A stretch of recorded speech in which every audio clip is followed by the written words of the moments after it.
বুধবার সকালবেলায় বামপন্থী ছাত্র সংগঠনের বিভাগীয় কমিটির উদ্যোগে শহীদ ছাত্রনেতা অরুণ দেবের ৩৭তম শহীদ গান দিবস পালিত হয় বিভাগীয় সেন্টারে।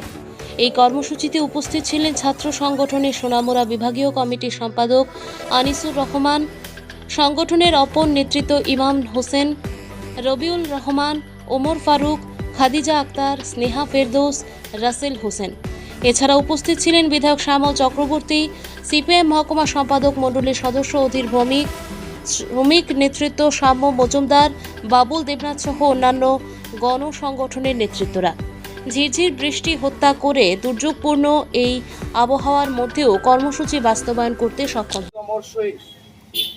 কমরেড অরুণ দেবের ৩৭তম শহীদ দিবস সারা রাজ্যের সাথে এসএফআই সোনামুড়া বিভাগ কমিটির উদ্যোগে আমাদের বিভাগ সেন্টারে আমরা করতে যাচ্ছি। আমরা কমরেড অরুণ দেব সম্পর্কে সংক্ষেপে একটু বলি।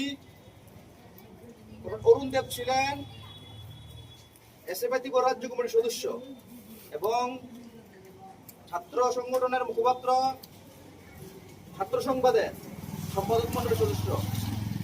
সিমনার গ্রাম পাহাড়ে বেড়ে ওঠা কমরেড অরুণ দেব পরিবারে ছিলেন মা বাবা, অন্তঃসত্ত্বা স্ত্রী এবং তার ছোট ভাই। খুব দরিদ্রের সাথে লড়াই করে পড়ালেখা সম্পূর্ণ করেন।